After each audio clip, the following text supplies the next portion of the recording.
Hello there, everyone. Good morning. So glad to be here with you all. Had a little bit of a false start there. So had to make sure we could stay connected with you. If you're joining for the first time, welcome to Coffee Time Career Chat.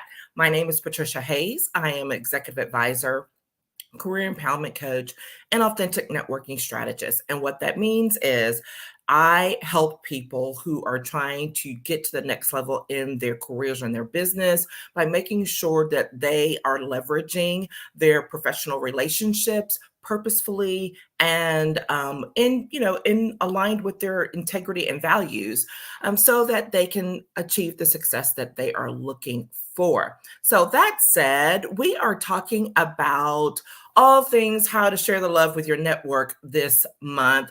And as we're coming to a close on this month, can you believe it already? One, of course, it's a kind of appropriate since it's President's Day, is to talk about leadership, which is one of my next favorite subjects next to networking. Yes. And so we're going to talk a little bit about how leaders show love to their network.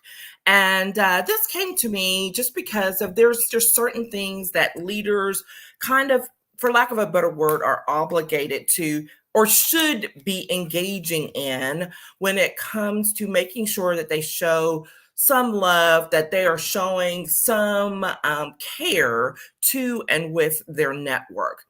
And one of those things is when you're talking about when you get right down to it, it's like how are they fostering relationships amongst the people that they know, right?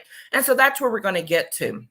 So this is a little spin off of a previous presentation that I've done that I loved, that I did for President's Day years ago, and it was called Leadership Legacies, and it was focusing on some of the aspects of some strong presidents in our history. So I'll make sure and put up a link to that one if I find it, or maybe I'll re-record it. But anyway, it's a great little presentation that I've done for many conferences, and it's really important because we need those blips of those reminders of what strong leadership looks like, the things that people have overcome along the way, and how they can be passed along to any of us. You don't have to be a president to be a strong leader, right? We've already talked about how leadership and leaders don't necessarily mean you just have a title.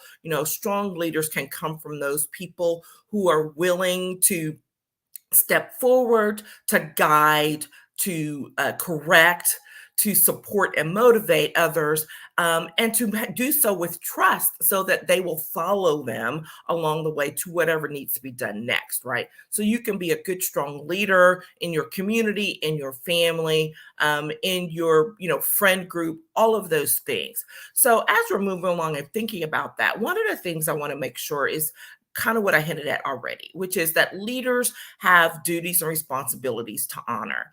And those things include the decision making, right? Guidance, making sure to guide people along a path to achieve the goal that they're all working towards. Correction, because ultimately sometimes people make mistakes, and discipline is required. And then also the thing that we don't think about as much, but is absolutely embedded into the work that leaders are doing, is facilitating relationships. So whether it's doing so within their employee group, the team that they're leading, whether it is working with the folks that they collaborate with or the folks that they are engaged with in their industry, all of these things will add up to facilitating relationships to achieve a certain goal in some way. And it is a crucial part, and a duty and a responsibility for leaders everywhere. Now, the question is whether they're doing it, right? All leaders don't necessarily get to that. Some people are really good at the decision making piece, others are really great at the guidance, others are overly good at the correction and discipline. But not everybody has a good handle on facilitating relationships in a way that is beneficial and supportive of the work that they are doing. And yet, it is key and core to so much of the work that we all are engaged in. So here's the reason why it's really super important, though, is because leaders have a different view. They are not looking at things down here, with everyone else. Most leaders have the advantage of looking at things from a slightly different viewpoint, from a higher viewpoint, a more encompassing one, right? So what does that mean? So if you're looking at and you're thinking about the vision of the organization or the project that they're working on, because they've had access to upper level management, maybe they've been in some meetings that other people have been in where you get to engage in more discussion than you might have with some of the folks that are not in those places, right? And so as a leader, you get a better viewpoint of what the vision is for the organization, of what the mission is, of how things are really looking to unfold. And that is a very valuable position and opportunity to have and to be able to share and leverage with others. And we'll talk about how in just a second. Another point is another different viewpoint is that of history and background. It doesn't matter whether someone's been there 20 years or whether they've been there 2 years.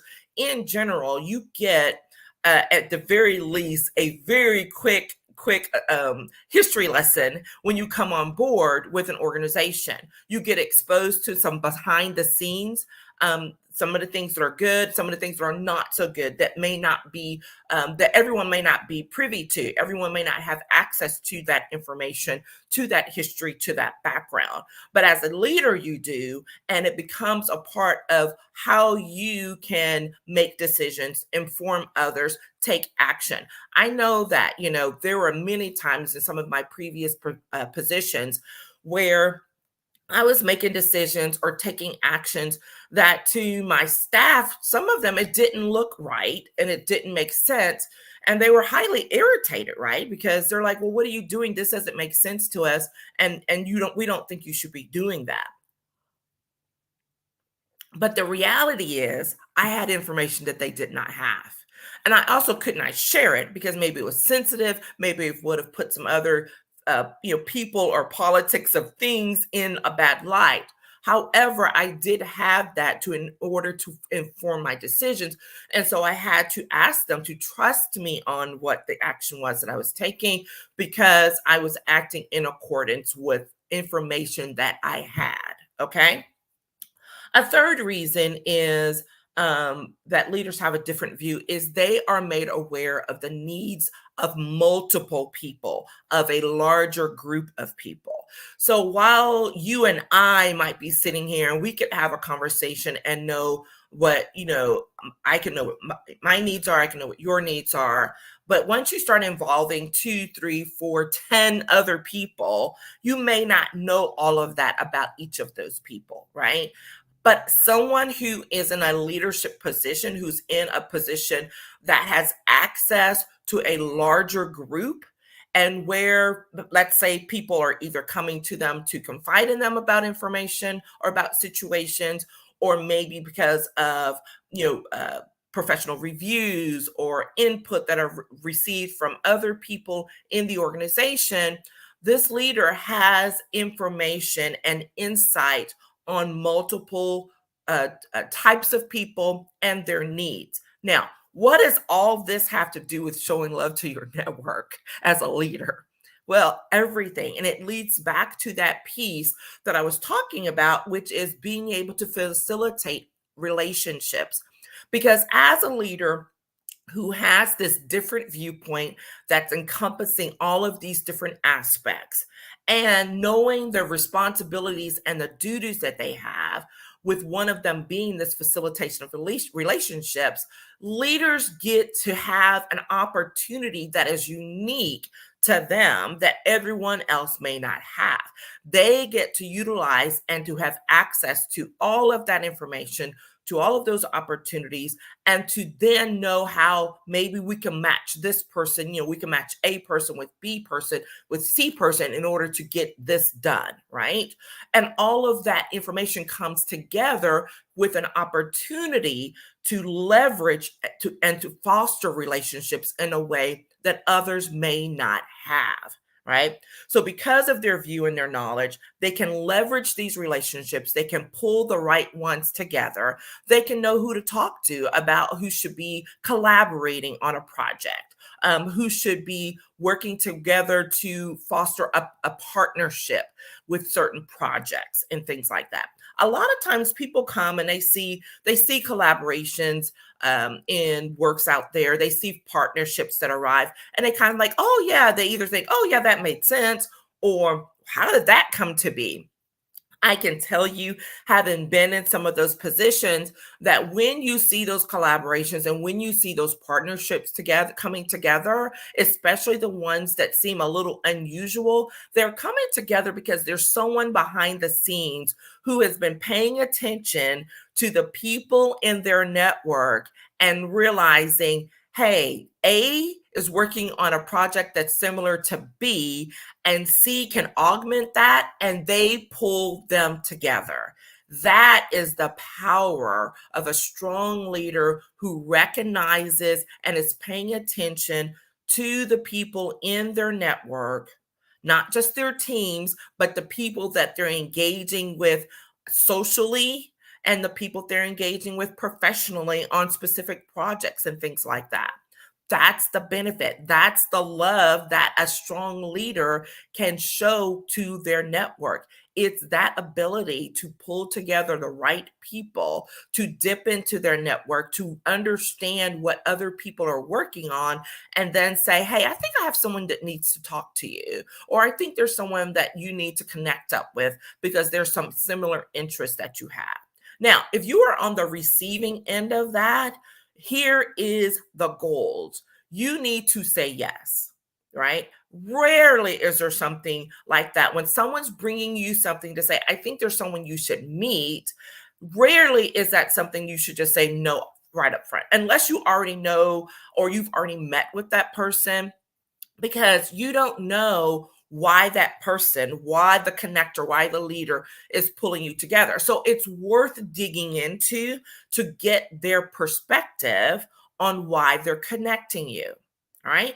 Most of the time, it's a good, solid connection that's made.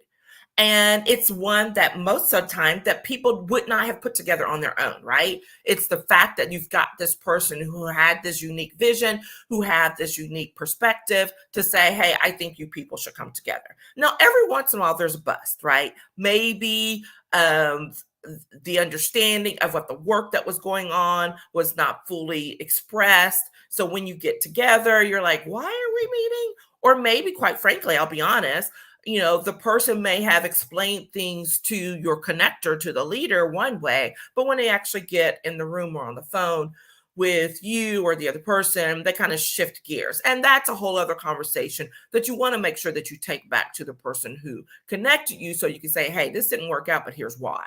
Right? That, this is what was presented. I didn't think that's where we were headed, whatever.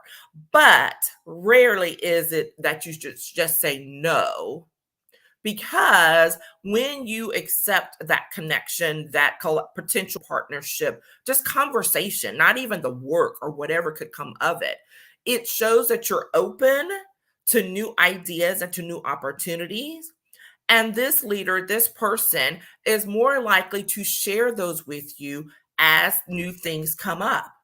Now, again, not saying you have to take everything, but be willing to have the conversation about it, to engage, and to go have the follow-up conversation. Go see what the project is all about. Okay. Because there's always great things that come from those. I love those types of conversations that come from someone who says, I think you two need to get together. And it turns out they're like, yes, that was a great match. Or I'm not quite sure yet, but then you keep working, you keep talking, and then you discover where the magic is. Okay. So it's very important, both as the leader who's giving, who's sharing, who's looking at things with a different perspective, and for the person on the receiving end, to both be open to new ideas, to new opportunities, and particularly to be able to share them with others. Leaders and people in positions of leadership have a greater duty and responsibility because of the position that they have. They have that unique perspective, and it is beneficial, particularly if it's with folks who are their employees, their team members, when there is this space to help get someone to the next level, right? So why not share that information? Why not partner them up with someone that can help get them to the next level? So just not just with the project or work that you're dealing with inside your organization, but also in order to facilitate the growth, the professional growth of each of those people that you come in contact with. That is the power of a leader who knows how to show love to their network by utilizing the information, the perspective, their position to leverage and help people collaborate and build partnerships in a way that might not have been possible before. So there we are. That's a little discussion on how leaders can show love to their network.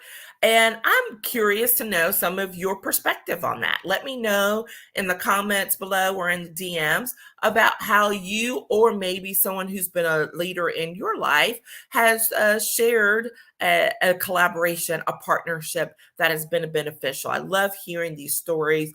They're great in order to help facilitate the concept and the conversations around what leadership looks like and what networking looks like when it's utilized and it's leveraged in the right way.